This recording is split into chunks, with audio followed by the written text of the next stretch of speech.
কিভাবে মানুষ তার পরিবারকে জাহান্নাম থেকে বাঁচাতে পারে? যেহেতু মানুষ কোরআন পড়ে না, পড়লেও বুঝে না, কাজে আল্লাহ কি বলেছেন সেটা মানুষের বোঝার প্রয়োজনও হয় না, আর প্রয়োজন না হলেও তো চলছে। প্রত্যেক মানুষের ছেলে মেয়ে আছে, দুই একটা ব্যতিক্রম মানুষ বন্ধা ছেলে মেয়ে নেই, প্রায় মানুষেরই ছেলে মেয়ে আছে। পঞ্চম পাস করলে বলে যে আমার ছেলের মেধা ভালো, অষ্টম পাস করলে বলে আমার ছেলের মেধা খুব ভালো, গোল্ডেন পেয়েছে। ম্যাট্রিক পাস করলে বাপ মা আরও খুশি হয়।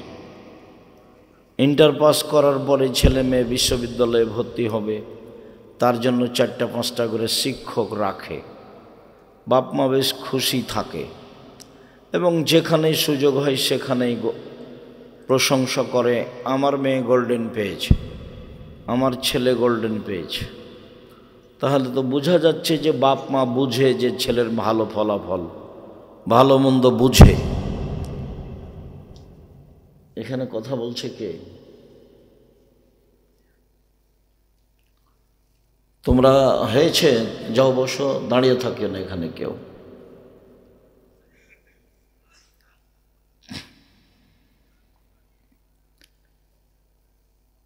তো বাপ মা তো তাহলে ছেলে মেয়ের রেজাল্টে খুব খুশি।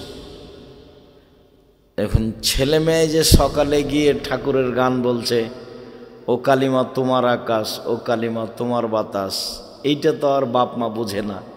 বাপ মা মনে করছে যে কালিমারই তো আকাশ, কালিমারই তো বাতাস।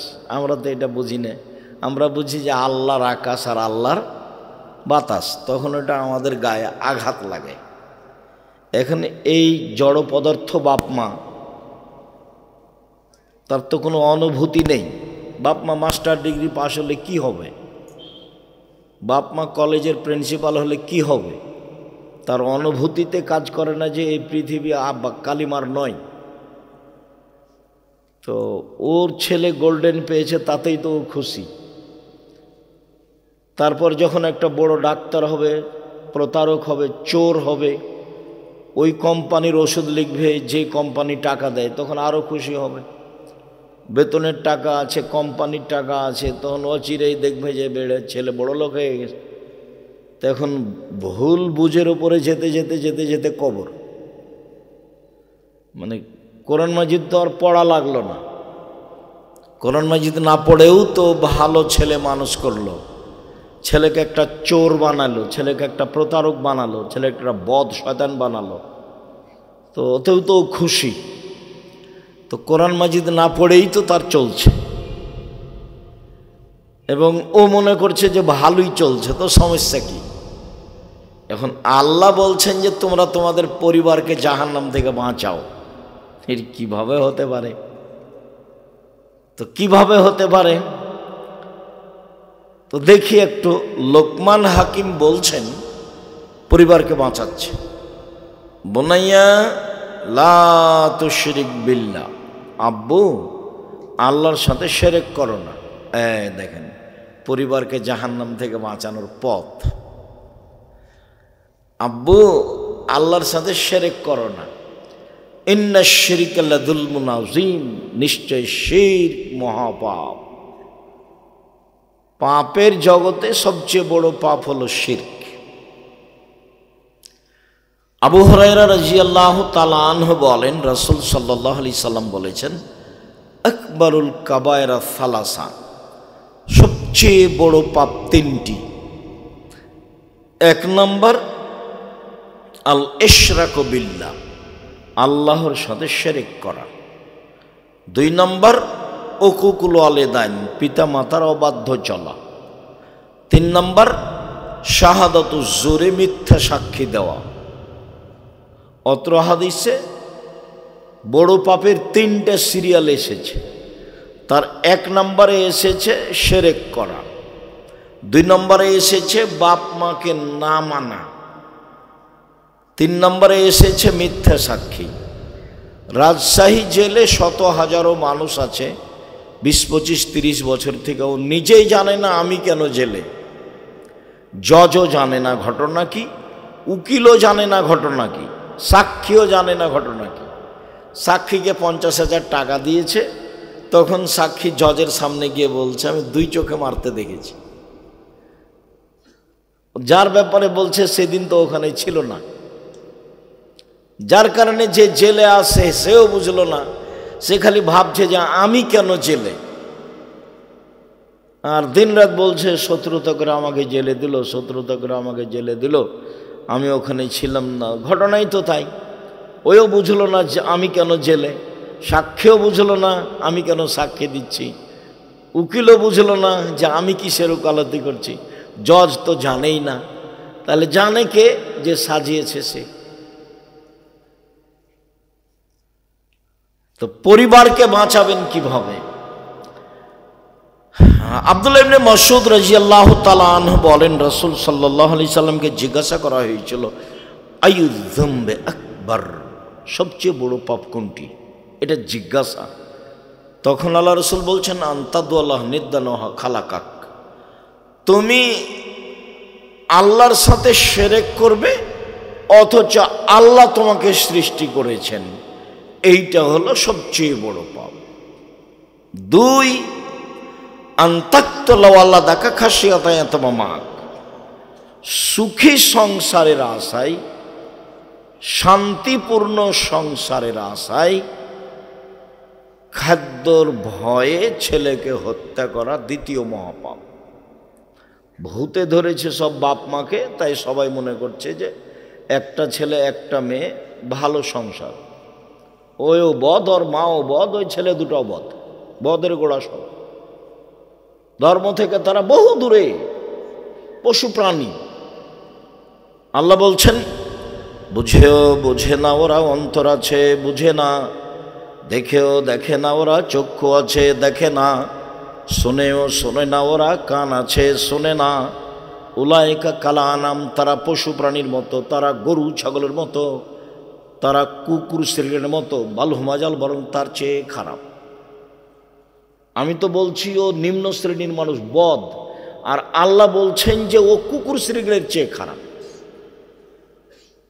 যে মনে করলো একটা ছেলে মেয়ে আমার যথেষ্ট, এ দিয়ে আমার সুখী সংসার, ও না সংসার বুঝে, ও না ছেলে মেয়েকে লালন পালন করা বুঝে, ও না শিরক বুঝে, ও না বেদাত বুঝে।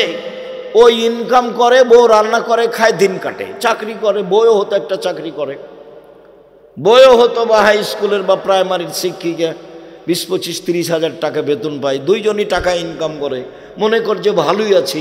অথচ এই ভালোটা হলো কুকুর শ্রীলের মতো। আমি বলিনি এই কথা, আর আমি আপনার পাশে থাকি, আপনাকে আমি কষ্ট দিতে আসিনি।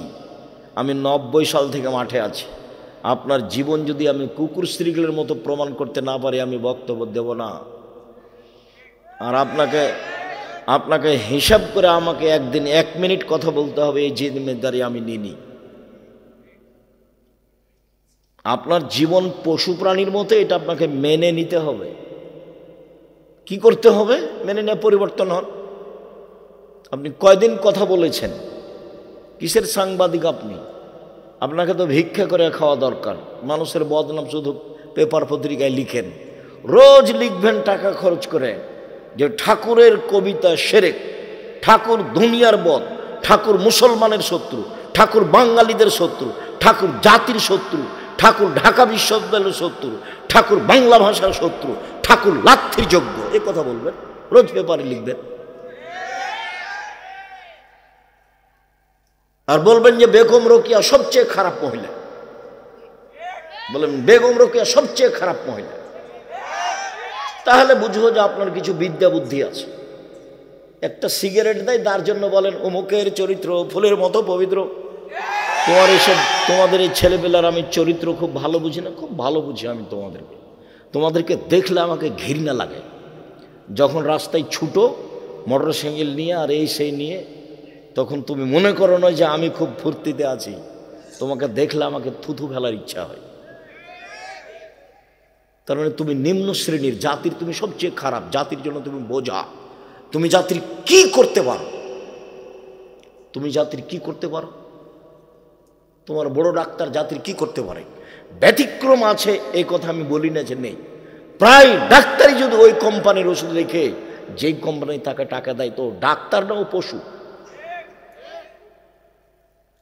যে ইঞ্জিনিয়ার চুরি করে, ও আর বাপে বলেছে যে আমার ছেলে মেধাবী, গোল্ডেন পেয়েছে, লন্ডন থেকে পড়েছে, তো চুরি করে। একটা রাস্তা করতে দিলে যা টাকা দিয়েছে তার 3 ভাগ খেয়ে নেয়, 1 ভাগ কাজ করে। কিসের ইঞ্জিনিয়ার ও? কে বলেছে ও জাতির জন্য কল্যাণ চাই? ও ওর জন্য চায় না, ওর বাপের জন্য চায় না, ওর মায়ের জন্য চায় না, ওর ছেলে মেয়ের জন্য চায় না। ও তো একটা আস্ত চোর। ও কি করতে পারে জাতি? শিক্ষা কাকে বলে? আল্লাহ নবী বলছেন, আল্লাহুম্মা ইন্নী আউযু বিকা মিন ইলমিন লা ইয়ানফা। ওই বিদ্যা চায় না যে বিদ্যা উপকার করে না। আল্লাহ তুমি আমাকে ওই বিদ্যা থেকে বাঁচাও যে বিদ্যা উপকার করে না। আল্লাহ তুমি ওই বিদ্যা থেকে বাঁচাও আমাকে যে বিদ্যা উপকার করে না। অমিন কালবিন লা ইয়াখশা। আল্লাহ তুমি ওই অন্তর দিও না যে অন্তর তোমার ভয়ে কাঁদে না। আল্লাহ তোমার কাছে ওই অন্তর থেকে বাঁচতে চায় যে অন্তর, যেই দিল, যে কলিজা তোমার ভয়ে কাঁদে না। অমিন নাফসিন লা তাসবা। ওই আত্মা চায় না যে আত্মা আলহামদুলিল্লাহ বলতে পারে না, অল্পতে তৃপ্তি পায় না, খুশি হয় না, খালি টাকা টাকা, এই সে আত্মা একটুকু শান্তি তৃপ্তি লাভ করে না। ওই আত্মা থেকে বাঁচাও, ওই আত্মা আমি চাই না। অমিন দাওয়াতিন লা ইস্তাজাব লাহু। ওই দোয়া করতে চায় না যে দোয়া কবুল হয় না। রাসূল সাল্লাল্লাহু আলাইহি সাল্লাম দিন রাত বলতেন, বুখারী মুসলিমের হাদিস। এইভাবেই বলতেন। তো যে বিদ্যা আপনাকে কবর দিল, আপনার ছেলেকে কবর দিল, আপনার মেয়েকে কবর দিল, আপনার পরিবারকে কবর দিল, সবাইকে ধ্বংস করলো, সেই বিদ্যা নিয়ে আপনি খুশি হলেন কি করে?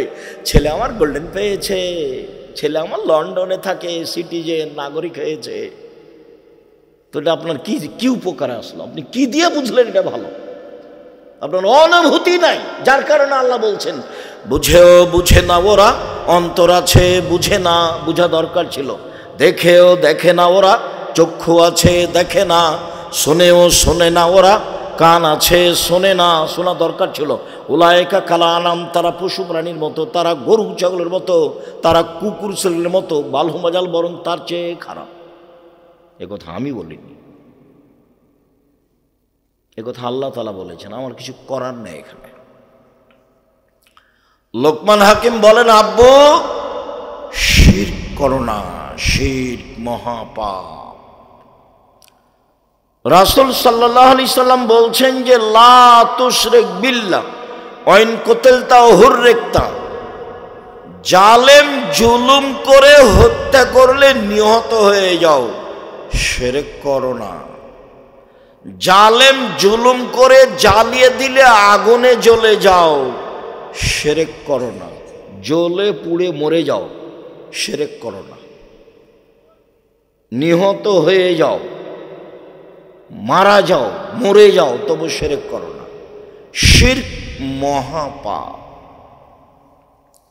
আল্লাহ তাআলা বলছেন হাদিসে কুদসি, আল্লাহ তাআলা বলছেন ইয়াবনা আদম, আদমের ছেলে মেয়ে শোনো, মা দাওয়াউতানি ওয়া রাজাউতানি। তুমি যেভাবে ডাকো আমি সেভাবে থাকি, তুমি যেভাবে বলো আমি সেভাবে শুনি। আদমের ছেলে মেয়ে শোনো, তুমি যেভাবে ডাকো আমি সেভাবে থাকি, তুমি যেভাবে বলো আমি সেভাবে শুনি, তুমি যেভাবে আশা পোষণ করো আমি পূর্ণ করে থাকি। তুমি ক্ষমা চাইলে ক্ষমা করে দিই, ওলা উবালি, পরোয়া করি না তুমি কত বড় পাপী, আমি পরোয়া করি না তুমি কত বড় পাপী, আমি পরোয়া করি না তুমি কত বড় পাপী। আদমের ছেলে মেয়ে শোনো, লাউ বালাগাত যুনুবুকা কানা সামায়ে। তোমার পাপ বেশি হতে হতে হতে যদি আকাশে লেগে যায়, পাপ আর পাপ, সুম্মাস্তাগফিরতানি, এরপরে আমাকে বলো আমার ভুল হয়েছে, তখন আমি ক্ষমা করে দিই। আমি পরোয়া করি না তুমি কত বড় পাপী, আমি পরোয়া করি না তুমি কত বড় পাপী। তুমি যেভাবে ডাকো আমি সেভাবে থাকি, তুমি যেভাবে আশা পোষণ করো সেভাবে আমি পূর্ণ করে থাকি। এটা হলো দুনিয়া। বিচারের মাঠে আল্লাহ আমাদের সামনে আসবেন, বিচারের মাঠে আল্লাহ আবার আমাদের সামনে আসবেন।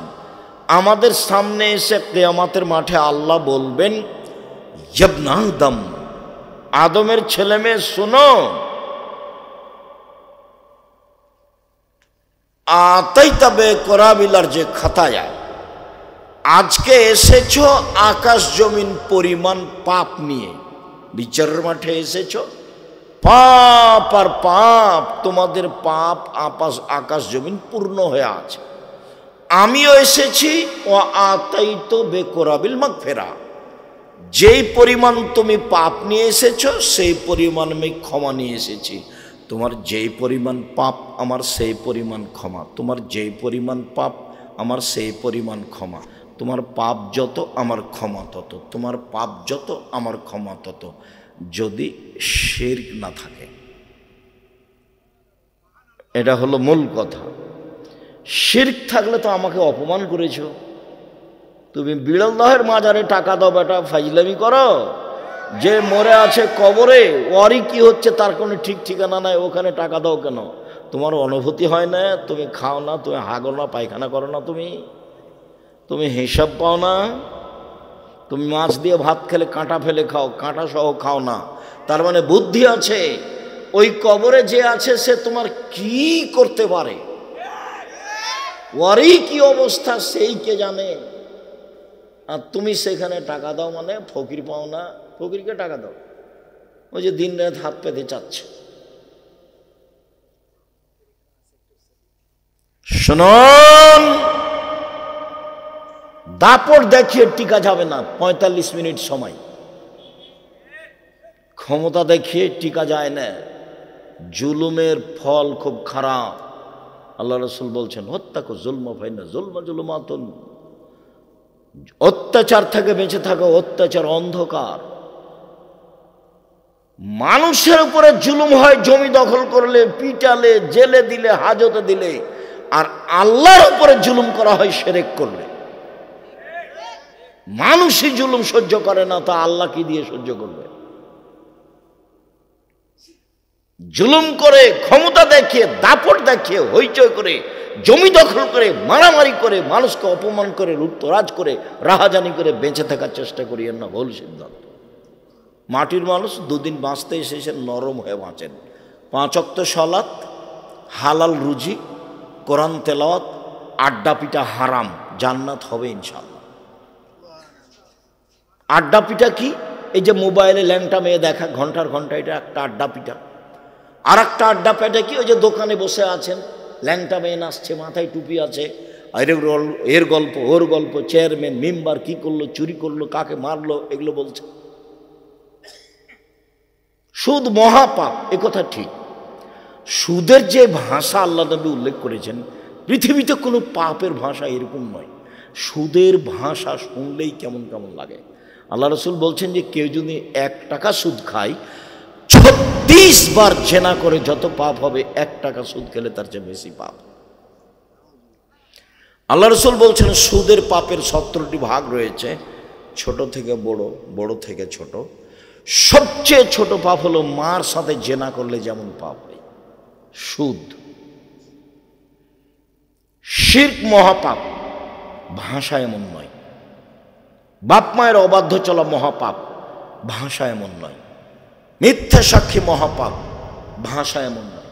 সন্তান হত্যা করা মহাপাপ, ভাষা এমন নয়। মানুষ হত্যা করা মহাপাপ, ভাষা এমন নয়। জোর করে জমি দখল করা মহাপাপ, ভাষা এরকম নয়। পৃথিবীতে সবচেয়ে দুঃখজনক, কষ্টদায়ক, ব্যথাকর, মানে অবাক ভাষা হলো সুদের ভাষা।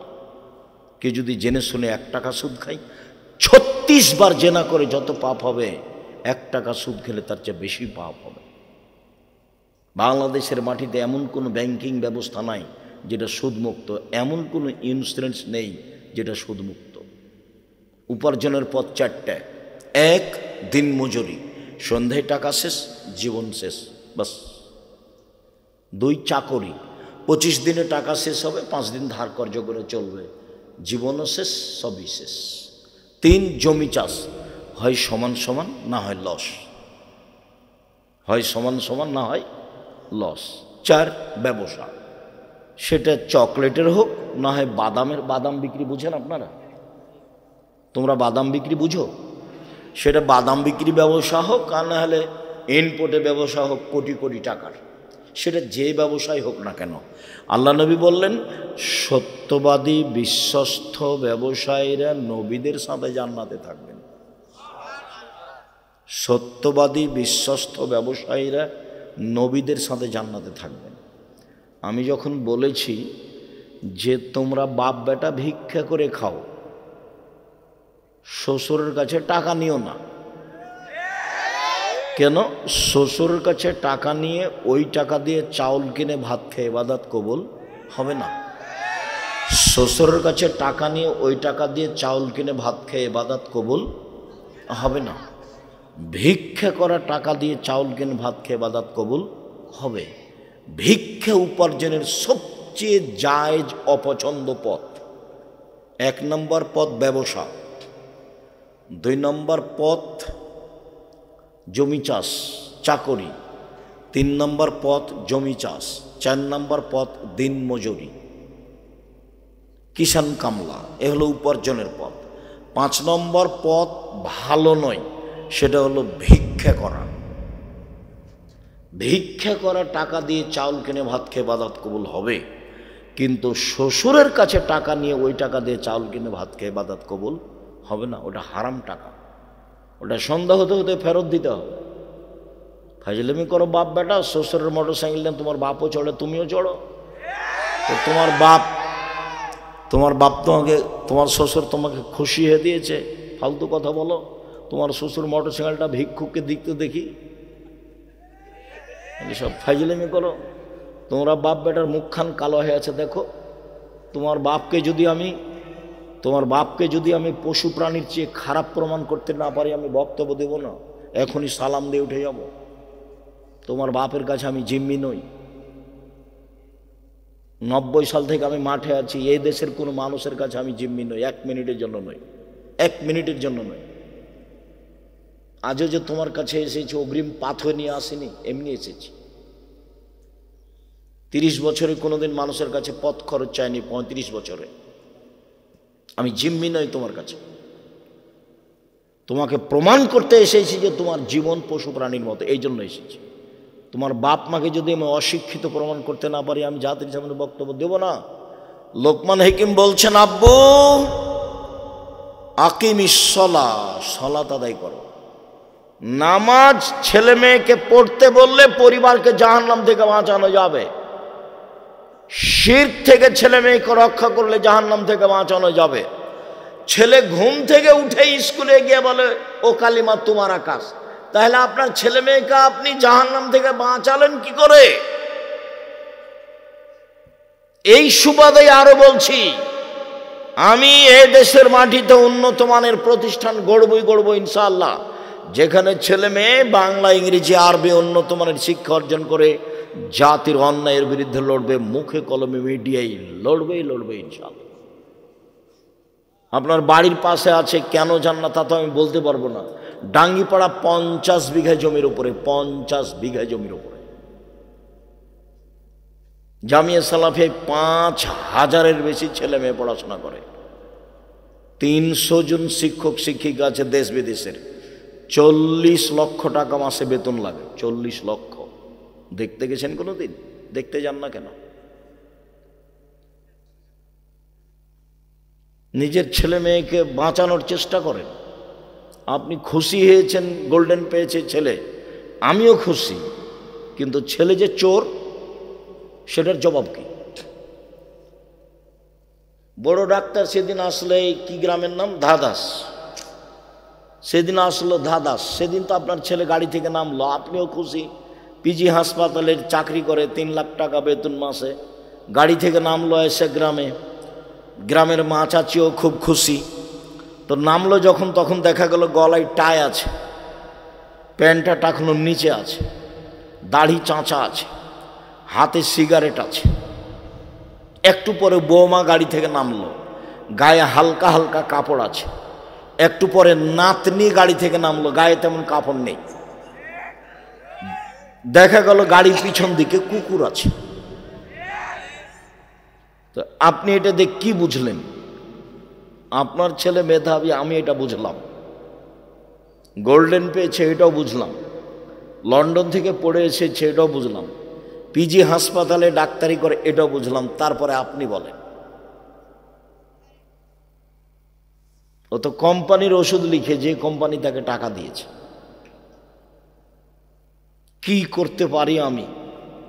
আপনার আমি কি উপকার করতে পারি?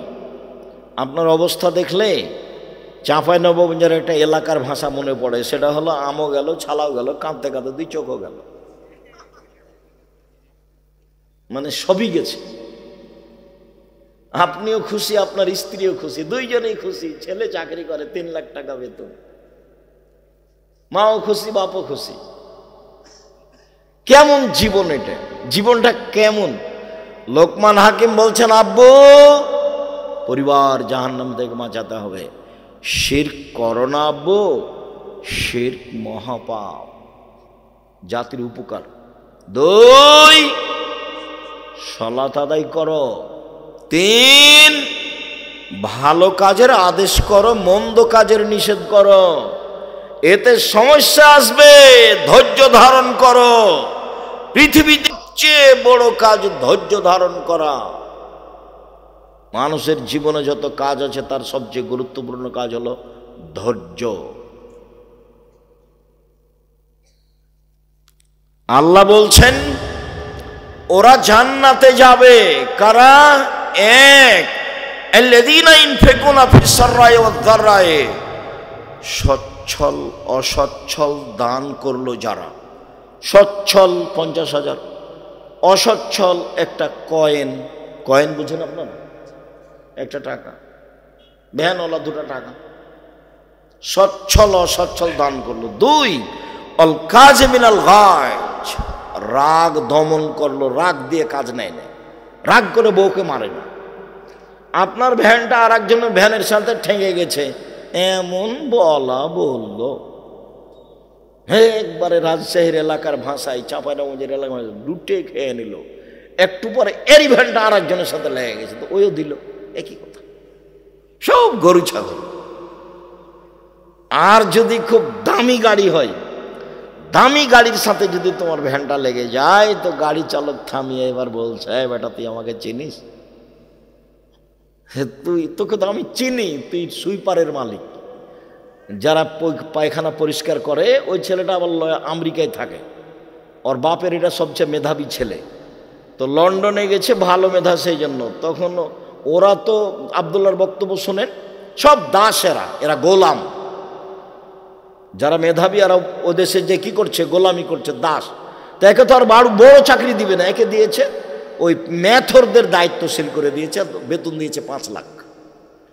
তখন মনে করছে যে আমি যদি পিজি হাসপাতালে ডাক্তারও হই তো বেতন 3 লাখ, তো এখানেই থাকি, সুইপারের দায়িত্বশীল, তাতে কি আছে? এ দুনিয়ার কি করতে পারে, এ জাতির কি করতে পারে? এই কি মুখ খুলতে পারে? ঠাকুরের বিরুদ্ধে মুখ খুলবে কি দিয়ে? মুখ খুলাই তো জানে না। ও তো একসঙ্গে কোরআন মাজিদ পড়ে না, কোরআন মাজিদ বুঝেও না, কোরআন মাজিদ পড়েও না, প্রয়োজনও মনে করে না। ওর বাপ মার এর বউ ছেলে মেয়ে সংসার পশু প্রাণীর মতো, বুঝেও বুঝে না ওরা, অন্তর আছে বুঝে না, দেখেও দেখে না ওরা, চক্ষু আছে দেখে না, শুনেও শুনে না ওরা, কান আছে শুনে না। উলাইকা কালানাম, তারা পশু প্রাণীর মতো, তারা গরু ছাগলের মতো, তারা কুকুর শ্রেণীর মতো, বালুমাজাল বরং তার চেয়ে খারাপ।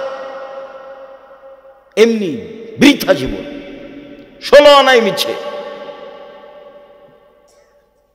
মাঝি চাঁদ কেন বাড়ে কমে রে, এসব কি বলতে পারি? দেখি তোর জীবন 4 আনায় মিছে। মাঝি এই হয় কেন রে, এসব কি আমি জানি? দেখি তোর জীবন 8 আনায় মিছে।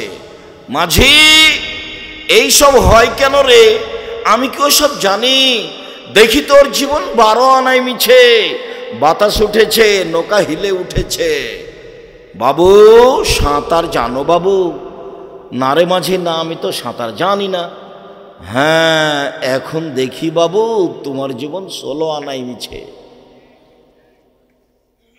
তো এরা স্বামী স্ত্রী, একজন কলেজের শিক্ষক, একজন হাই স্কুলের শিক্ষিকা, মনে করছে দুইজনই খুশি, ভালোই আছে, টাকা ইনকাম করে। এখন শেষে আপনি মিলিয়ে দেখেন কি করে এরা। একদিন ছেলে মেয়েকে বলেও না যে সেরেক করো না, বলবে কি দিয়ে? ওইও তো গেছে ওই স্কুলেই, যে স্কুলে সোনার বাংলা চলে। ও কি করবে? ওর মা কি করতে পারে? ওর মা কি বুঝে? ওর বাপ ওর মায়ের বিবাহ দিয়েছে, স্বামীর কাছে গেছে, তাই বাচ্চা হয়ে গেছে, তার নাম মা। বাচ্চা প্রসব করাতে জানে, ও বাচ্চাকে পড়াতে জানে, ও শিষ্টাচার জানে। ওর বাপ জানে না শিষ্টাচার, মা জানে না শিষ্টাচার। মুহাম্মদ সাল্লাল্লাহু আলাইহি ওয়াসাল্লাম বললেন, বাপ আর আমি, ওই বাপ আর আমি জান্নাতে একসাথে এভাবে থাকবো, একসাথে। কে? যে মেয়েকে বিদ্যা শিখিয়ে দিল, 1, 2 মেয়েকে শিষ্টাচার শিখিয়ে দিল, 3 মেয়ের সাথে ভালো আচরণ করলো, 4 মেয়ের বিবাহ শাদী দিয়ে দিল, সেই বাপ আর আমি জান্নাতে একসাথে থাকব। তো বলুক যে ওর বেটি শিষ্টাচার জানে নাকি? ওর বেটি শিষ্টাচার জানে? শিষ্টাচার কাকে বলে? ওর মাও জানে না, ওর বাপও জানে না, ওর দাদাও জানে না, ওর দাদিও জানে না। পুরো জীবন সংসার পশু প্রাণীর মতো। নখে নেইল পালিশ আছে, এটা আবার কোন শিষ্টাচার? পতিতালয়, ইহুদি খ্রিস্টানদের পতিতালয়ের মেয়েদের বৈশিষ্ট্য হলো নখে নেইল পালিশ দেওয়া। ইহুদি খ্রিস্টানদের পতিতালয়ের মেয়েদের বৈশিষ্ট্য হলো নখে নেইল পালিশ দেওয়া। ইহুদি খ্রিস্টানদের পতিতালয়ের মেয়েদের বৈশিষ্ট্য হলো নখে নেইল পালিশ দেওয়া। নখে নেইল পালিশ আছে, এটাই কি শিষ্টাচার? নখ বড় আছে, এটাই কি শিষ্টাচার? ভুরু তোলে চিকন করা আছে, এটাই কি শিষ্টাচার? দাঁত ছিলে চিকন করা আছে, এটাই কি শিষ্টাচার? গায়ে ট্যাটু করা আছে, এটাই কি শিষ্টাচার? আপনার পরচুলা মাথায় আছে, এটাই কি শিষ্টাচার? আল্লাহ রাসূল বলছেন, এদের উপরে অভিশাপ, এদের উপরে অভিশাপ। যারা নখ বড় করে তাদের উপরে অভিশাপ, যারা পরচুলা মাথায় দিয়ে খোপা বড় করে তাদের উপরে অভিশাপ, যারা ভুরু তোলে চিকন করে তাদের উপরে অভিশাপ, যারা দাঁত ছিলে চিকন করে তাদের উপরে অভিশাপ, যারা উঁচু স্যান্ডেল পরে নিজেকে উঁচু দেখায় তার উপরে অভিশাপ, যারা প্রেসিয়ার পোষে নিজেকে কম বয়সের দেখায় তাদের উপরে অভিশাপ, যারা পুরুষের জুতা স্যান্ডেল পরে, পোশাকপাতি পরে, শার্ট প্যান্ট পরে, ওদের উপরে অভিশাপ, ওদের উপরে অভিশাপ, ওদের উপরে অভিশাপ। তো এই মেয়ে শিক্ষিতা হলো কিভাবে? এ তো ডান পা আগে পরে জুতা পরতে হবে না, বাম পা পরতে হবে সেটা জানে না। এ তো বাল্বটা অফ করতে হবে, এমনি অফ করে দেয়, কিভাবে অফ করতে হবে তার জানা নাই। এই ছেলে, তোমার মাকে জিজ্ঞাসা করো আজকে। যদি বলতে না পারে তাহলে বলিও যে আব্দুর রাজাক সাহেব আপনাকে খালা বলে ডাকতে বলেছে, খালা। আপনি মায়ের দায়িত্ব পালন করেন না, সেই জন্য আমাকে মা বলতে নিষেধ করেছে। তোমার মা, এটা আমি নিশ্চিত বুঝি, এটা আমিও জানি যে এটা তোমার মা, কিন্তু আমি দুঃখিত, আমার খুব কষ্ট হয়, তুমি ওকে মা বলবে কেন? মা কাকে বলে? এটা হলো বাপ। 1 বিদ্যা শিখিয়ে দিল, 2 শিষ্টাচার শিখিয়ে দিল, 3 ভালো আচরণ করলো, 4 বিভাষা দিয়ে দিল। এই বাপ আর আমি জান্নাতে একসাথে থাকবো। এবার মা, 1 মেয়েকে বিদ্যা শিখিয়ে দিল, 2 মেয়েকে শিষ্টাচার শিখিয়ে দিল, 3 মেয়ের কাপড় চুপড়, মাথার চুল সাজগোজ করে পরিপাটি করে রাখলো, 4 মেয়েকে পাহারা দিল। পাহারা, মা হলো পাহারাদার। বলো তোমার মা কি পাহারা দিয়েছে? এখন তোমার ভাইয়ের প্যান্টটা টাকনোর নিচে আছে, তোমার ছোট ভাইটা দেখো, তোমারও আছে। তোমার মা নাকি পাহারাদার? ছি, তোমার মা নয়। তুই এই মা কেন? এটাকে মাকে বলেছে। হ্যাঁ, কে বলেছে এটা মা? মা কাকে বলে? তোমার নানাও দায়িত্ব পালন করেনি। মেয়েকে পিটিয়ে লালন পালন করতে হবে, পিটিয়ে। আদর নাই, আদর পার হয়ে গেছে। ক্লাস 10-এ পড়ে, মাথায় কাপড় দেয় না, ওকে পিটিয়ে ঠিক করতে হবে। আমি বলিনি, মুহাম্মদ সাল্লাল্লাহু আলাইহি ওয়াসাল্লাম বলেছেন পৃথিবীর সবচেয়ে বড় মানুষ।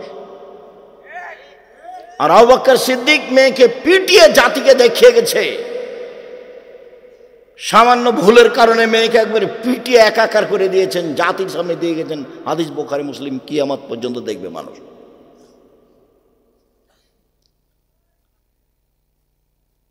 আয়েশা রাদিয়াল্লাহু তাআলা আনহা বলেন, আবু বকর আমার নিকটে আসলেন, তখন আমার স্বামী আমার উরু রানের উপরে মাথা দিয়ে ঘুমাচ্ছিলেন। আবু বকর যখন আমার কাছে আসলেন, তখন আমার স্বামী আমার উরু রানের উপরে মাথা দিয়ে ঘুমাচ্ছিলেন। এসে কোমরের উপরে এত জোরে মারলেন, ফালাকাজানি লাকশাতান শাদীদা, খুব জোরে মারলেন। আমার স্বামী আমার উরু রানের উপরে মাথা দিয়ে না ঘুমালে আমি মায়ের কারণে দূরে সরে যেতাম, এত জোরে মেরেছেন। 1 মিনিট, দেশের পরিবেশ। আমাদের দেশের শ্বশুর যদি মেয়ের জামাইয়ের ঘরে গিয়ে দেখে যে জামাই মেয়ের উরু রানের উপরে মাথা দিয়ে ঘুমিয়ে আছে, তাহলে শ্বশুর তো ঘরে যাওয়া দূরের কথা, পাল্টা এভাবে ঘুম। জি, ঘুরি পালাবে না,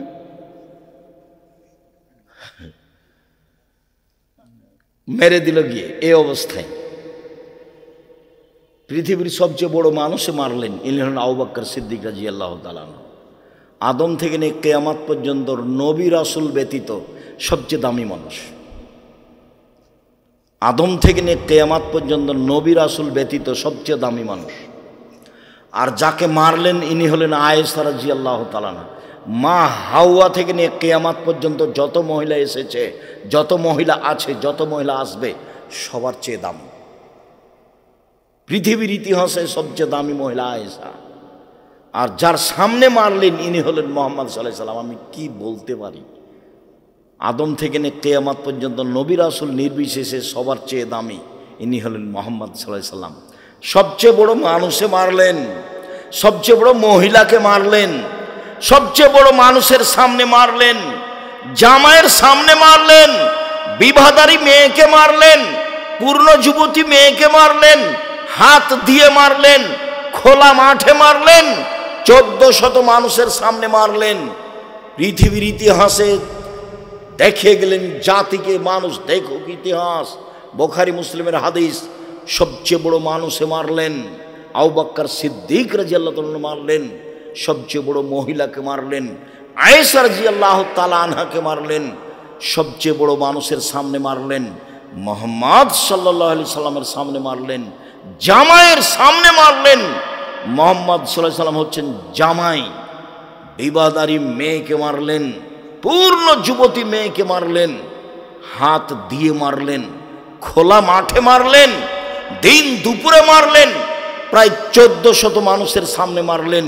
এত বড় বাপে এত বড় বেটিকে, এত বড় মেয়েকে মেরে দিলেন। ভুল কোথায়, গলার হারটা হারিয়ে গেছে, বুঝতে পারেননি, সেই জন্য।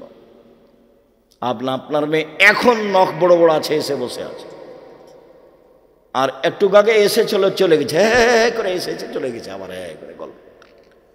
ও তো পশু প্রাণীর মতো, ও তো ছেলে মেয়ে। কে বলেছে ভালো ছেলে মেয়ে? কে বলেছে গোল্ডেন পেয়েছে? আপনি বলেছেন, আমি বলিনি কোনোদিন। ওকে মেধাবী মেয়ে আমি বলিনি। ও তো আরেকজনের সাথে প্রেমের গল্প করে। আপনার স্ত্রী তো পাহারা দেয় না, ও তো পাহারাদার নয়। ও রান্না করতে পারে ভালো, তাই আপনি খুশি। কিভাবে খুশি আমার বুঝের বাইরে। আমর আহলাকা বিসসালাতি তাসতাবির আলাইহা। পৃথিবীর মানুষ, পরিবারকে সালাত আদায় করতে বলো, নিজেও সালাত আদায় করো। মৌরু আওলাদাকুম বিসসালাতি মাবনাউ সাবিসিনা। ছেলে মেয়েকে 7 বছর বয়সে সালাত আদায় করতে বলো, 10 বছর বয়সে পিটিয়ে সালাত আদায় করো, পিটিয়ে। আবার বলছেন লা তারফা আসাকা আদাবান মিন আহলিক। পরিবার থেকে লাঠি উঠিয়ে নিও না, পিটাও, পিটিয়ে ঠিক করো। নখ বড় কেন? পিটিয়ে ঠিক করতে হবে।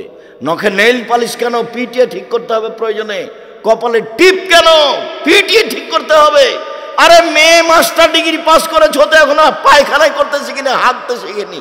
ও 7 ছেলের মা হয়ে গেল, তার বাপ তাকে পিটাবে, প্রমাণে বুখারী মুসলিমের হাদিস। মাস্টার ডিগ্রি পাস তো বহু দূরের কথা। মেয়ে যদি 7 ছেলের মা হয়, তবু বাপের কাছে বড় নয়। বুঝাতে পারিনি কথা?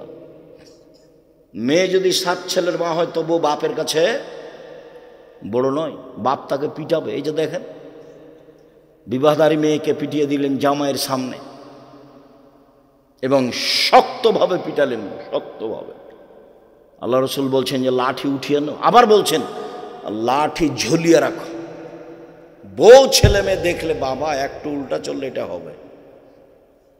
আমি বলিনি এসব কথা, আমার মুখের নয়, আমি কোনো কাল্পনিক কথা বলি না। দল মাঝাব নিয়ে কথা বলার আমার প্রয়োজন নেই। আর তুমি যেভাবে চলো সেটা আমি পছন্দ করি না। তুমি যে মোটর সাইকেলে সবার পিছে পিছে দৌড়িয়ে চলে যাও আর কি কি বলো, এগুলোকে আমি ঘৃণা করি। তুমি যে দোকানে বসে ঘন্টার ঘন্টা আড্ডা পিটো, এগুলো ঘৃণা করি। আমার জীবনে কোনো আমি দোকানে বসিনি, চায়ের স্টলে বসিনি এ যাবৎ কোনোদিন। বেঁচে আছি তো, মরে গেছি। তোমাকে দেখলে আমাকে খারাপ লাগে। তুমি দোকানে বসে থাকো কেন, বদনাম করো কেন? দোকানে যাওয়ার পদ্ধতি কতদিন বললাম। আসসালামু আলাইকুম, আহমদ জি, দোকানে লবণ আছে? জি আছে। কাঁচামরিচ আছে? জি আছে। 1 কেজি লবণ দাও তো, 200 কাঁচামরিচ দাও। নেওয়া হয়েছে, টাকা দিয়েছেন, আসসালামু আলাইকুম। এর চেয়ে বেশি দোকানে থাকতে পাবেন না। ওখানে তো যাওয়াই অপরাধ। ও তো ল্যাংটা মেয়ে আছে দোকানে। যেদিন থেকে টিভি তুলেছে দোকানে, সেদিন থেকে যা পয়সা উপার্জন করেছে সবই হারাম। ওই টাকা দিয়ে চাউল কিনে ভাত খেয়ে ইবাদত কবুল হবে না। ওই টাকা দিয়ে চাউল কিনে ভাত খেয়ে ইবাদত কবুল হবে না। আর ভূমিকম্প তো হবেই। 3টে কারণে ভূমিকম্প হয়। 3টে কারণে মানুষ সন্ধ্যায় থাকে মানুষ, আর সকালে হবে বানর শুকুর, হবেই। সন্ধ্যায় আছে মানুষ, সকালে শোর হয়ে গেছে, বানর হয়ে গেছে, হবেই। 3টা পাপের কারণে। 1, এই যে শারিবুল খমরা, মানুষ যখন নেশাদার দ্রব্য পান করবে, মদ খাবে, বিড়ি তামাক জর্দা সিগারেট খাবে তখন। 2, জাহরাতুল কায়নাত, মেয়েরা যখন নাচবে, সব মোবাইলে মেয়ে নাচে, সব দোকানে মেয়ে নাচে, সব ঘরে মেয়ে নাচে, ভূমিকম্প তো হবেই। আর সব ছেলে মেয়ের হাতে বড় বড় মোবাইল দিয়ে রেখেছেন, খুললেই তো ল্যাংটা মেয়ে চলে আসে। তো আপনি এটাকে কি বুঝাতে চাইলেন? আর ওই মা, 3 নম্বর শ্রেণীর মা, ও দেখছে ওই যে টিভিতে কি কি যেন ইন্ডিয়ার এগুলো দেখছে, আর ছেলের হাতে দিয়েছে কার্টুন। তো কার্টুন তো বিবেকে ধরে যেটা আছে, কার্টুন তো একটা নোংরা শ্রেণীর। সব এগুলো ভারতের সবই নোংরার নীতি, ইহুদি খ্রিস্টানদের নোংরা নীতি। জন্মসূত্রে আপনার ছেলেকে মেরে দিতে হবে। ওইদিকে বেগম রোকেয়া মেরে গেছে, আর এইদিকে শয়তান এই যে ওই ঠাকুর মেরে গেছে, আর এদিকে এখন সবাই লেগেছে। আপনি কি করতে চাচ্ছেন আপনার ছেলে মেয়েকে? আপনি একটুকু বুঝতে চাচ্ছেন না কেন যে আমার ছেলে মেয়ে 0 থেকে নিচে আছে? 1-এর ডান দিকে তো 0 দিলে দাম আছে। আপনি বলেন, আপনাদের এলাকার একটা লোক লন্ডনে আছে পরিবার নিয়ে, তো ফজরের সালাতের পরে আগে আগে ও বাড়িতে ঢুকছে, আমি তার পিছনে পিছনে আছি, আমাকে সকালে নাস্তা করাবে সেই জন্য। তো এখন ছেলে বের হয়ে এসে বাপকে বলছে গুড মর্নিং। তো ছেলেও বলল, বাপও বলল গুড মর্নিং। আমি এখন কি বলতে পারি? আমি এখন খেতে বসে বলছি কি আর বলি, আসলে লন্ডনে এসেছিলাম টাকা ইনকাম করার জন্য, আদর্শ বিক্রি করতে আসিনি। ছেলে যদি বলতো আসসালামু আলাইকুম, আপনি জলদি বলতেন ওয়ালাইকুম আসসালাম, তাহলে একটা হতো। এই ছেলে তোমাকে বলছি, 15-20 কোটি গুড মর্নিং 1 পাল্লায় দাও, আর আসসালামু আলাইকুম 1 পাল্লায় দাও, দিয়ে উঠাও তো দেখি। মানে মানুষের জীবন পশু প্রাণীর মতো। তাকে বলছি তুমি খালি বুঝানো, যেদিকে যাও। এই যে বিমানে উঠো সবসময় বলছে থ্যাংক ইউ, কেউ বলে না জাযাকাল্লাহ। এই যে তুমি যেখানে বসছে, যাকে চা খেতে দিয়েছো বাম হাতে চা খাচ্ছে, বলো কুকুর সিরিয়াল না, ও শয়তান, ও ইবলিস। আমি বলিনি এ কথা, ও শয়তান হলো ইবলিস। আল্লাহ নবী বলছেন এ শয়তান বাম হাতে খায়, ইবলিস বাম হাতে খায়। ধর্ম একজনের কথা দিয়ে চলে, যার নাম মুহাম্মদ সাল্লাল্লাহু আলাইহি সাল্লাম। 1 গ্লাস পানি পান করলে 5টা বিধান লাগে, তার নাম ইসলাম। ইসলাম মানে মেনে নেওয়া, মুসলিম মানে মেনে নিয়েছি। ইসলাম মানে মেনে নেওয়া, মুসলিম মানে মেনে নিয়েছি। তিতা লাগলেও মানতে হবে, মিঠা লাগলেও মানতে হবে। এটা একটা জাহেলিয়াতের মধ্যে চলন্ত ধর্ম এসেছে, জাহেলিয়াতকে ঠেকানোর জন্য। সবটাই নতুন, কোনোটা সমাজের সাথে মিল খাবে না।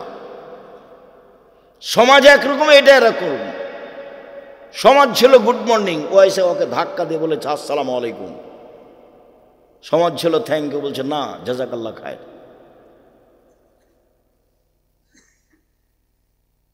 সমাজ বলছে না পেশাব পায়খানার পরে এমনিতে উঠে যাও, কাপড় দিয়ে মুছে থেকে যাও, বলছেন না পানিতে পবিত্রতা অর্জন করতে হবে।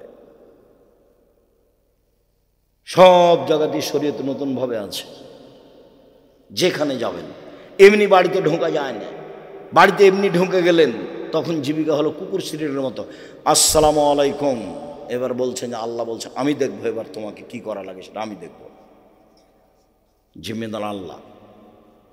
শুনুন সম্মানিত দিনী ভাই বোন, আদর্শ পরিবার, এশার সালাতের পরে কথা বলা নিষেধ। একরাহুল কালাম বাদ আল এশায়ে, একরাহুল নাওম কাবলা আল এশায়ে। এশার সালাতের পরে কথা বলা নিষেধ। দোকানপাট তো বহু দূরের কথা। নিতান্তই পড়াশোনা ছাড়া একবারে বাড়িতে 44 ধারা জারি থাকবে। প্রেসিডেন্ট আইয়ুবের 44 ধারা জারি আছে বাড়িতে। এশার সালাতের পরে কোনো কথা নেই। রাত 3টায় উঠে যাবে ঘুম থেকে, আল্লাহ সপ্তম আকাশ থেকে নিচে নেমে এসেছেন আপনার সাথে কথা বলার জন্য। কিছু চাও কি? ঢাকায় একটা বাড়ি চাচ্ছ? চাও আমি দিব। একটা ভ্যান চাও? চাও আমি দিব। মুখ খোলো না কেন? মুখখান চুপটি লেগে থাকো কেন বলো? ও বলছে যে চাইলে আমি খুশি হই, আর মুখখান চুপটি করে থাকলে আমি অসন্তুষ্ট হই। তখন আমি বলি যে তোর উপরে গজব নাজেল হোক, তুই আর মুখ খুলিস না কেন? বল কিছু নে, কিছু নে। আবার বলে বিপদে পড়েছ কি? কিছু বলতে চাও বলো, বিপদ থেকে উদ্ধার করব। পাপ করেছ? ক্ষমা চাও? বলো আমি ক্ষমা করব। কে নেমে এসেছে? তা আপনি ঘুমিয়ে আছেন কেন? 2টার সময় ঘুমালেন কেন? আপনার জীবন পশু প্রাণীর মতো, গরু ছাগলের মতো। বড় মোবাইল দেখতে দেখতে ভোর হয়ে গেছে। ভূমিকম্প তো হবেই। এগুলো বাপ মা নয়, এগুলো ছেলে মেয়ে নয়, এগুলো ভুল বাপের ভুল কথা যে আমার ছেলে ভালো মেধা। আপনাকে তো আমি দেখাচ্ছি, আপনি মিলিয়ে দেখেন না দিন রাত। রাসূল সাল্লাল্লাহু আলাইহি সাল্লাম বলেন, আরে নিজের মেয়ে তো বহু দূরের কথা, নিজের ছেলে মেয়ে তো বহু দূরের কথা। মান কানাত লাহু ওয়ালিদা, কারো যদি একটা কাজের মেয়ে থাকে, কাজের মেয়ে, তাকে বিদ্যা শিখিয়ে দেয়, তাকে শিষ্টাচার শিখিয়ে দেয়, এই মালিক ডবল নেকি পাবে, ডবল নেকি পাবে। কাজের মেয়েকে বিদ্যা শিখিয়ে দিল, শিষ্টাচার শিখিয়ে দিল। শিষ্টাচার কি জিনিস? শিষ্টাচার কি জিনিস? শিষ্টাচার কাকে বলে? শিষ্টাচার মানে কি বলবে? অমুকের চরিত্র ফুলের মতো পবিত্র, এরই নাম কি শিষ্টাচার? মাস্টার ঢুকেছে ক্লাসে, দাঁড়িয়ে বলছে নমস্কার স্যার, এরই নাম কি শিষ্টাচার? নেতা 10টা টাকা দিবে সেজন্য পায়ে সালাম দিচ্ছে, এরই নাম কি শিষ্টাচার? শিষ্টাচার কি জিনিস? তোমার মা শিষ্টাচার বুঝে? তোমার মা দরজাটা বন্ধ করতে জানে? জানে না। তোমার মা ভাতের পাতিল থেকে ভাত বের করতে জানে? জানে না। তোমার মা বিছানে শুইতে জানে? তোমার মা বিছানে শুইতে জানে না। কি বলেন আব্দুর রাজ্জাক সাহেব? আমার মার এখন 60 বছর বয়স, আমরা বড় হয়ে গেছি, আমার মা বিছানে শুইতে জানে না? মানে জানে না। কিভাবে শুইতে হবে? এশার সালাতের পরে অজু করে ডান কাতে হাতটা গালের নিচে রেখে শুয়ে বলতে হবে, আল্লাহুম্মা আসলামতু নাফসি ইলাইকা ওয়াজ্জাহাতু ওয়াজহি ইলাইকা ওয়া ফাওয়াজতু আমরি ইলাইকা আলজাতু জাহরি ইলাইকা রাগবাত ইলাইকা লা মালজা ওয়ালা মানজা মিনকা ইল্লা ইলাইকা আমানতু বিকিতাবিকা আল্লাযী আনজালতা ওয়া নাবিয়্যিকা আল্লাযী আরসালতা। তোমার মা এখন স্বপ্ন দেখেছে, কিছুক্ষণ পরে খারাপ লাগছে স্বপ্ন, শার্ট পরিবর্তন করতে হবে, বাম দিকে থুথু ফেলতে হবে, মুখে নাউজুবিল্লাহ বলতে হবে, উঠে 2 রাকাত সালাত আদায় করতে হবে, যে তার নাম খারাপ স্বপ্ন। এবার রাত 3টে হয়ে গেছে, তোমার মা উঠবে, উঠে আকাশের দিকে মুখ করে লিখবে, যদি আয়াত না জানা থাকে তাহলে আকাশের দিকে মুখ করে বলবে লা ইলাহা ইল্লাল্লাহু ওয়াহদাহু লা শারীকা লাহু লাহুল মুলকু ওয়া লাহুল হামদু ওয়া হুয়া আলা কুল্লি শাইইন কাদির ওয়া সুবহানাল্লাহি ওয়া আলহামদুলিল্লাহি ওয়া লা ইলাহা ইল্লাল্লাহু আকবার ওয়া লা হাওলা ওয়া লা কুওয়াতা ইল্লা বিল্লাহ। এবার তোমার মা ওযু করে 2 রাকাত সালাত আদায় করবে তাহাজ্জুদ না পড়লেও। তখন পৃথিবীতে যারা আল্লাহকে ডাকে ওদের একটা তালিকা আছে, তোমার মায়ের নামটা ওই তালিকা লিখে দাও। তোমার মা আগে ফজরের সালাত আদায় করে নেবে, তোমাদেরকে ডাকবে। তুমি তো রাত 3টায় ঘুমিয়েছো, সকাল 9টায় উঠো, তখনও তুমি মা আর তুমি ছেলে আর ও মা। ছি, কে বলেছে ওটা মা আর কে বলেছে তুমি ছেলে? এক ছেলে, এটা পশু প্রাণীর মতো জীবন। কে বলেছে এটা জীবন? দেখো, কথা শেষ করলাম আজকের মতো। দেখো তোমার বাপ এবং তোমার মা এবং তোমার জীবন মিলিয়ে নাও। বুখারী মুসলিমের হাদিস, রাসূল সাল্লাল্লাহু আলাইহি ওয়াসাল্লাম বলছেন মাসালু জালিসিস সালেহ ওয়া সাওয়ে কা সাহিবিল মিসকে ওয়া হামিলিল কিরে। পৃথিবীর মানুষ শুনে রেখো, ভালো বন্ধুর উদাহরণ, ভালো বান্ধবীর উদাহরণ, মন্দ বন্ধুর উদাহরণ, মন্দ বান্ধবীর উদাহরণ আতরওয়ালার মতো আর কর্মকারের মতো। আতরওয়ালার মতো আর কর্মকারের মতো। মানুষের বান্ধবী যদি আতরওয়ালা হয়, মানুষের বান্ধবী, মহিলার বান্ধবী যদি আতরওয়ালি হয়, ছেলের বন্ধু যদি আতরওয়ালা হয়, তাহলে আতর তাকে এমনিতে দিবে, নইলে কিনে নিবে, নইলে পাশে থাকলে আতরের গন্ধ পাবে। বন্ধু যদি ভালো হয়, ওর সাথে থাকতে থাকতে ভালো হয়ে যাবে। আর বন্ধু যদি কামার হয়, কর্মকার, পাশে বসে থাকলে কখন আগুন ছিটকে এসে জ্বলে যাবে। জ্বলে যদি না যায় তো নাকে ধোঁয়া বাসবে। কামারের পাশে বসে থাকলে নাকে মুখে ধোঁয়া আসবে না। এই কথা যেমন মিথ্যে, আপনার ছেলের বন্ধু খারাপ, আপনার ছেলে খারাপ হবে না, এই কথা তেমনি মিথ্যে। ও যে দল পার্টি করে সেটা ভালো নয়, ছেলে খারাপ হবেই। ওর হাতে যে মোবাইল আছে সেটা ভালো নয়, ছেলে খারাপ হবেই। ও যার সাথে বসে আড্ডা পিটে ও খারাপ নয়, ভালো নয়, ও খারাপ। আপনার ছেলে খারাপ হবেই, হতে হবে। চাঁপাই নবগঞ্জের ভাষা তো ও তো হবে, ওর বাপকে হতে হবে ও খারাপ। ওই ছেলে খারাপ, ওই মেয়ে খারাপ, এই পরিবার খারাপ। পরিবারের কেউ ভালো নয়, পরিবারের কেউ ভালো নয়।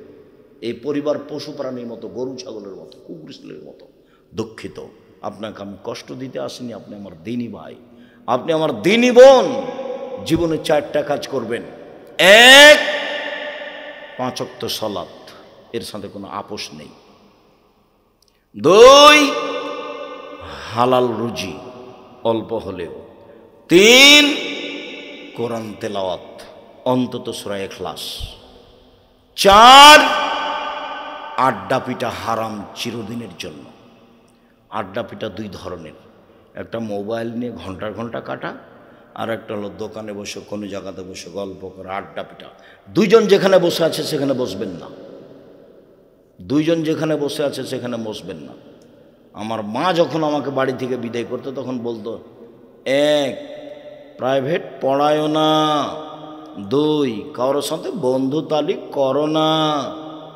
3, দোকানে বসিও না। 4, মানুষের বাড়ি দাওয়াত খায়ও না। এভাবে আমার মা বলতেন। 1, দোকানে বসিও না। 2, বন্ধু তালিক করো না। 3, প্রাইভেট পড়ায়ও না। 4, মানুষের বাড়ি দাওয়াত খায়ও না। এই 4টা কথা বলতেন আমার মা বাড়ি থেকে বের করার সময়। সম্মানিত দিনী ভাই বোন, 5 ওয়াক্ত সালাত, হালাল রুজি, কোরআন তেলাওয়াত, আড্ডা পিটা হারাম, জান্নাত হবে। মহিলাদের জন্য 4টা কাজ, জান্নাত হবে ইনশাআল্লাহ। 1, 5 ওয়াক্ত সালাত। 2, রমজান মাসের রোজা সিয়াম। 3, স্বামীকে মেনে চলা, তিতা লাগলেও মিঠা লাগলেও। আপনার স্বামীর মুখ খুব খারাপ, এই কথা ঠিক। আপনিও বলছেন আব্দুর রাজ্জাক সাহেব আপনি তো আর জানেন না, ওর মুখের দিকে আমি তাকাতে পারি না, এত ঘৃণা লাগে আমাকে, এত গালি দেয়। সেটা আমি বুঝলাম।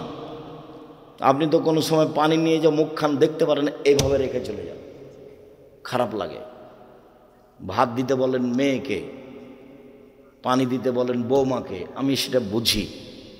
এরপরে আপনাকে আমি বলছি, আপনি আমার দিনী বোন, মেনে চলেন, ভালো হবে। যতই খারাপ লাগুক, যতই কষ্ট হোক, মেনে চলেন, ভালো হবে। শেষ পর্যন্ত যদি নাই মানতে পারেন, তাহলে খোলা তালাক নিয়ে নেন। এভাবে সংসার করা হবে না। মাস মাস কথা বলেন না, সপ্তাহ সপ্তাহ কথা বলেন না, তার দিকে মুখ করে একটু তাকান না। ও এক ঘরে থাকে, আপনি এক ঘরে থাকেন, এই জীবন চলবে না, এটা বাতিল। আপনি কোর্টে গিয়ে, না হলে এর কাছে, কাজীর কাছে গিয়ে খোলা তালাক লিখে দেন, দিয়ে পাঠিয়ে দেন, একটা চেয়ারম্যানকে জানিয়ে দেন। 30 দিন পরে বিবাহ বসবেন, না বসবেন না, আপনার ছেলেদের সাথে থাকেন, সংসারে ভাবে চলবে না। আমার পরামর্শ, স্বামীকে মেনে, মিঠা লাগলেও ভালো হবে। 4, জেনায় লিপ্ত হবেন না, তাহলে জান্নাতের সব দরজা খোলা। আর জেনা যদি ঘটেও থাকে, তাহলে তোবা করেন, আল্লাহ ক্ষমা করবেন ইনশাআল্লাহ। 1, 5 ওয়াক্ত সালাত। 2, রমজান মাসের রোজা। 3, স্বামীকে মেনে চলা। 4, জেনায় লিপ্ত না হওয়া। 4টা কাজ করেন, জান্নাত হবে ইনশাআল্লাহ, নিশ্চিন্তেই থাকেন। স্বামীকে মেনে চলতে হবে। সবচেয়ে ভালো নারী, সবচেয়ে ভালো নারী, সবচেয়ে ভালো নারীকে 1, স্বামীর সাথে কথা বললে হাসি মুখে বলে। 2, স্বামী আদেশ করলে পালন করে। 3, স্বামী যখন বাড়িতে থাকে না, তখন নিজেকে হেফাজতে রাখে, কারো সাথে মোবাইলে গল্প করে না। এ হলো সবচেয়ে ভালো নারী। আবার বলছেন, সবচেয়ে ভালো নারী 4টা গুণ। 1, স্বামীর সাথে প্রেম বিনিময়, ভালোবাসায় আগ্রহী। 2, বেশি বেশি সন্তান দিতে পারে। 4, স্বামীর সুখ দুঃখে সমব্যথী হয়। 3, 4, সুবিধা অসুবিধায়, আপদ বিপদে স্বামীকে সান্ত্বনা দেয়। সুবিধা অসুবিধায়, আপদ বিপদে স্বামীকে সান্ত্বনা দেয়। এ হলো সবচেয়ে ভালো নারী। 1, স্বামীর সাথে প্রেম বিনিময়ে, আদর যত্নে আগ্রহী। 2, বেশি বেশি সন্তান দিতে পারে। 3, স্বামীর সাথে সুখে দুঃখে সমব্যথী হয়। 4, সুবিধা অসুবিধায় স্বামীকে সান্ত্বনা দিতে পারে। 1 মিনিট সান্ত্বনা, 1 মিনিট সান্ত্বনা। আমাদের নবী মুহাম্মদ সাল্লাল্লাহু আলাইহি সাল্লাম গারে হিরায় থাকতেন, ইবাদত করতেন। হঠাৎ একদিন জিবরাইল এসে এভাবে চেপে ধরে বলছেন, পড়েন। আমাদের নবী বলছেন, আমি পড়তে জানি না। পড়েন। আমাদের নবী মুহাম্মদ সাল্লাল্লাহু আলাইহি সাল্লাম বললেন, আমি পড়তে জানি না। জিবরাইল বললেন, পড়েন। আমাদের নবী মুহাম্মদ সাল্লাল্লাহু আলাইহি সাল্লাম বললেন, আমি পড়তে জানি না। তখন জিবরাইল বলছেন, ইকরা বিসমি রাব্বিকাল্লাযী খালাক, খালাকাল ইনসানা মিন আলাক। ওই আল্লাহর নামে পড়েন, যে আল্লাহ আপনাকে সৃষ্টি করেছেন জমাট বাঁধা রক্তপিণ্ড শুক্রকীট হতে সৃষ্টি করেছেন। তারপরে এইবার এই অবস্থা দেখে বাড়িতে এসে বলছেন, খাদিজা, খাদিজা, খাসি তলা নামছে, আমি মনে হয় মরে যায় নাকি, আমার যে কি হয় খাদিজা, আমি মনে হয় মরে যাব, আমাকে কম্বল দিয়ে জড়িয়ে ধরো, জড়িয়ে ধরো, আমার যে কি হয়। এবার সান্ত্বনা। খাদিজা রাদিয়াল্লাহু আনহা বলছেন, কাল্লা, কখনো নহে, অসম্ভব, এটা হতে পারে না, অসম্ভব। বলেন কি আপনি? আল্লাহর কসম, আমি খাদিজা বলছি, আল্লাহর কসম, লাইজুকাল্লাহ, আল্লাহ আপনাকে অপমান করবেন না। কেন? আপনি অসহায় মানুষের সহযোগিতা করেন। 2, দুস্থ গরিব মানুষের দেখাশোনা করেন। 3, আত্মীয়র সম্পর্ক বজায় রাখেন। 4, মেহমানকে খেতে দেন। কোনো সমস্যা হবে না, চিন্তা করবেন না। এরপরে একটু চলেন তো আমার চাচার কাছ থেকে আপনাকে ঘুরিয়ে নিয়ে আসি। আমার চাচা ওয়ারাকা, চলো চাচা জি, দেখেন তো আপনার ভাইয়ের ছেলে কি বলে। মোহাম্মদ বলো তো কি হয়েছে।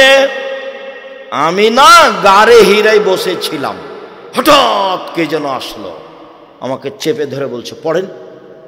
আমি বললাম পড়তে জানি না। আবার চেপে ধরে বললো পড়েন। আমি বললাম পড়তে জানি না। আবার চেপে ধরে বলুন পড়েন। আমি বললাম পড়তে জানি না। তখন আমাকে বলছে ইকরা বিসমি রাব্বিকাল্লাযী খালাক খালাকাল ইনসানা মিন আলাক। আরে ও তো জিবরাইল, ও তো নামুস। এলাকার লোক তো তোমাকে বের করে দিবে। এবার মোহাম্মদ সাল্লাল্লাহু আলাইহি ওয়াসাল্লাম বলছেন আওয়া মুখরে জিয়া, আমাকে বের করে দিবে। উনি বুঝতেন তার চাচি কত ভালোবাসতেন, উনি বুঝতেন গ্রামের লোক কত ভালোবাসতেন। পৃথিবীর ইতিহাসে ভালোবাসার মানুষ এত কেউ জন্ম নেয়নি। গোটা গ্রামবাসী ভালোবাসত, পশু প্রাণী ভালোবাসত, মাটি ভালোবাসত। পৃথিবীর ইতিহাসে ব্যতিক্রম ভদ্র নম্র মানুষ। তাই বলছেন, অস্বীকার করছেন মূলত আমাকে বের করে দিবে, এটা হয় কি করে, আমাকে বের করে দিবে। তখন ওয়ারাকা বলছেন আরে শোনো শোনো, যার কাছে জিবরাইল এসেছে গ্রামের লোক তাকে বের করেছে, যার কাছে জিবরাইল এসেছে গ্রামের লোক তাকে বের করেছে। যেই নবীর কাছে জিবরাইল এসেছে সেই নবীকে গ্রামের লোক কি করে দিয়েছে, বের করে দিয়েছে। তোমাকে বের করে দেবে। আমি যদি থাকি সেই সময়ে আমি তোমার সহযোগিতা করব। আগেই মারা গেছিলেন। আমি যেটা কি বলতে চেয়েছি, এ দেখেন স্ত্রী সান্ত্বনা দিচ্ছে, স্ত্রী সান্ত্বনা দিচ্ছে। আর তোমার স্ত্রীর কথা বলি ভাইজান, আপনার স্ত্রীর কথা বলি। আপনি বিপদে পড়ে এসে বলছেন আরে আর বলো, শোনো খালেদা শোনো, খুব বিপদ, খুব সমস্যা, কি যে করি। তখন আপনার স্ত্রী বলছে তোমাকে তো যেতে নিষেধ করলাম, তোমাকে তো যেতে নিষেধ করলাম, তোমার স্বভাবই খারাপ। ঠিকই হয়েছে, ঠিকই হয়েছে।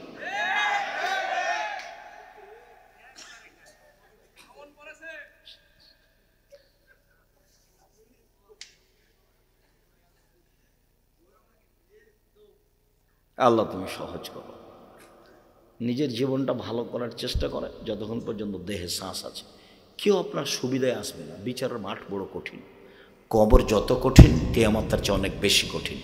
কিয়ামত যত কঠিন জাহান্নাম তার চেয়ে অনেক অনেক অনেক বেশি কঠিন। কি দিয়ে বুঝায় আপনাকে আমি কবর কত কঠিন, কি দিয়ে বুঝায় আপনাকে আমি কিয়ামত কত কঠিন, কি দিয়ে বুঝায় আপনাকে আমি জাহান্নাম কত কঠিন। আপনি সতর্ক হন, সাবধান হন, ছেলে মেয়ের উপরে কঠোর হন, পরিবারটা সুন্দর করার চেষ্টা করেন, মানুষ হিসেবে যতদূর সম্ভব ততদূর চেষ্টা করেন। অত খুশি হয়ে না আমার মেয়ে গোল্ডেন পেয়েছে, আমার ছেলে গোল্ডেন পেয়েছে। ভালো, আপনার ছেলে মেধাবী, ভালো। ও জাতির জন্য ওকে মানুষ করেন, জাতির জন্য, জাতির ক্ষতির জন্য মানুষ করিয়েন না।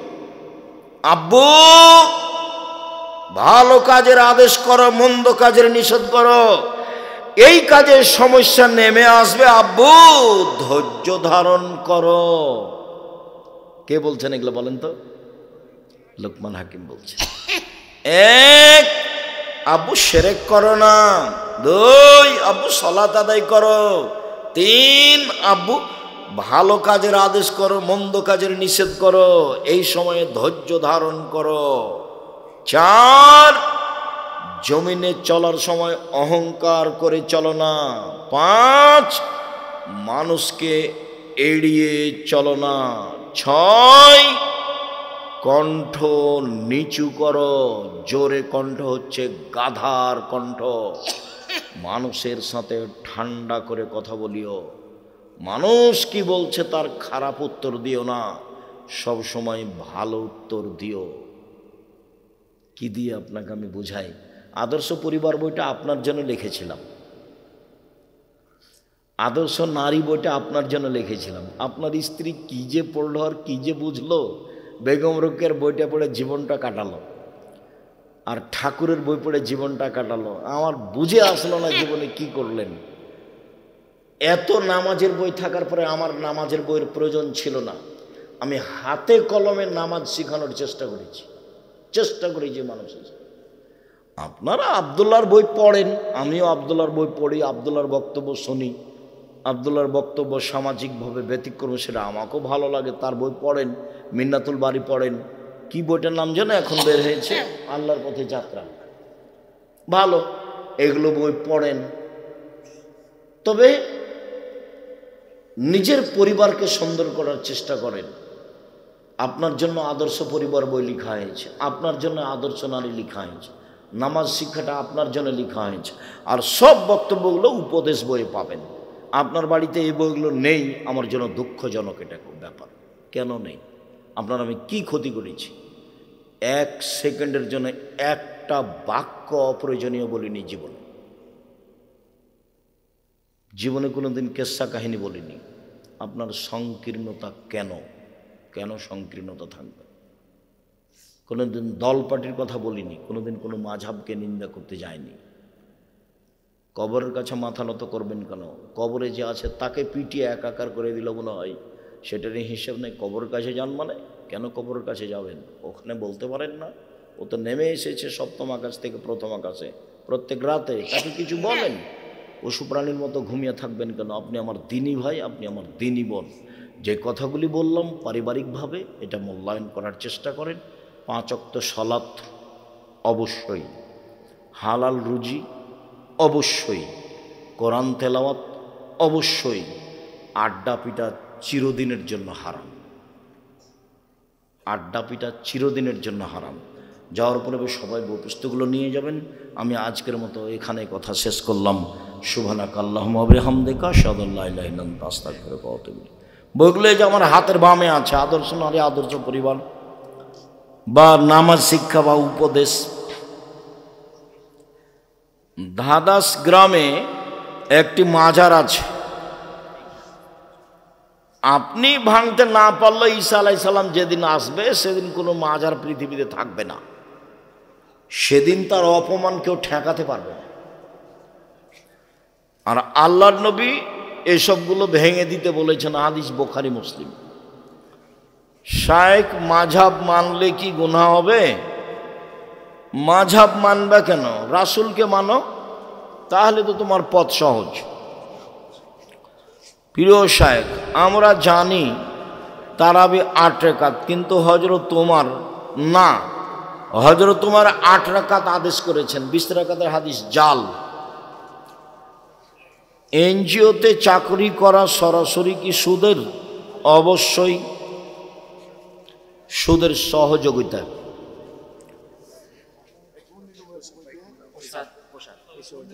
জি, পেশাব পায়খানা থেকে এসে ওযু না করে কোরআন পড়া যাবে? যাবে। আমাদের গ্রামে জাল হানাফি শিরক বেদাতি প্রবেশ করেছে।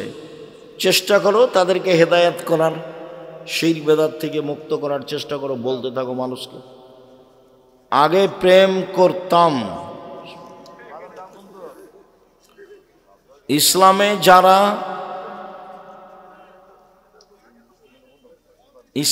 যারা ভিক্ষা করে,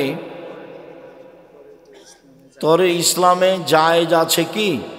ভিক্ষা হারাম নয়, ভিক্ষা ভালো নয়, ভিক্ষা করা হারাম নয়, ভিক্ষা ভালো কাজ নয়।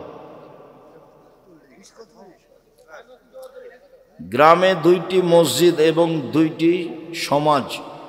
এখন আমার প্রশ্ন হলো, আমাদের সমাজের মসজিদ ঘিরে ওই মসজিদে কি ছেড়ে ওই মসজিদে কি যাওয়া যাবে? তোমাদের মসজিদ যদি পরে হয়ে থাকে তাহলে ওই মসজিদে যাও, যদি গন্ডগোল হয়ে থাকে। আর আপোষে যদি হয়ে থাকে তাহলে পাশের মসজিদে পড়ো।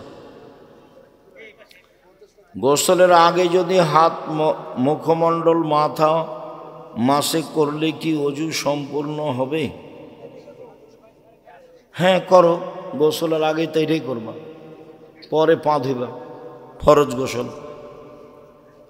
বেতির সালাত যদি মাঝে মাঝে পড়া না হয়, বেতির সালাত পড়তেই হবে, বাধ্য। দোয়ায়ে কুনুত মাঝে মধ্যে ছেড়ে দিতে হবে।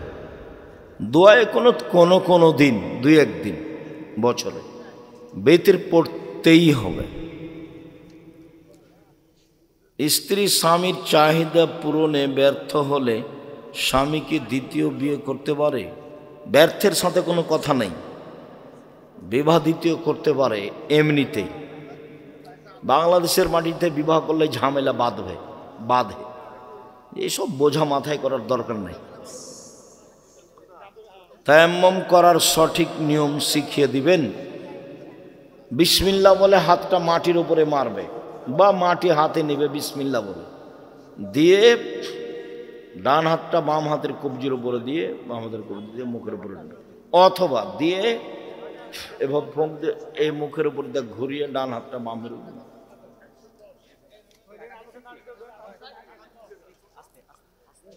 একজনের দুইটা সন্তান, এক সন্তানকে জমি এবং টাকা পয়সা সব দিয়ে দিয়েছে, যেই সন্তানকে কোনো কিছু দেয়নি, বাবা মৃত্যুর আগে এসে বলছে আমাকে মাফ করে দাও, না এগুলো মাফ হবে না, ও জাহান্নামে চলে গেছে।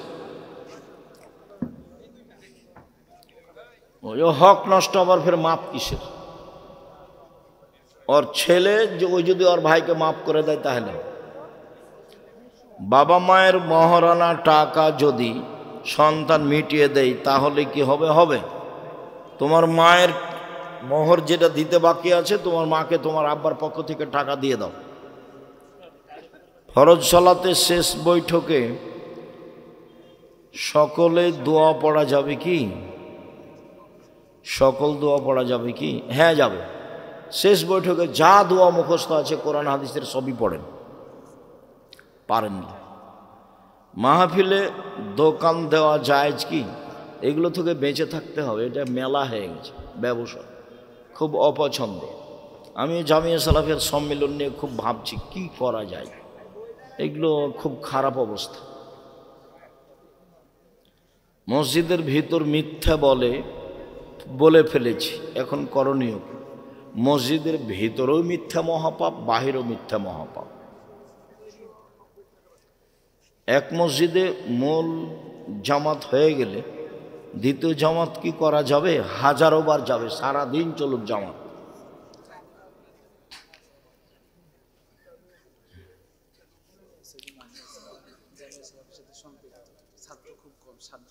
জাযাকুমুল্লাহ খায়ের। এই প্রতিষ্ঠানটা জামিয়া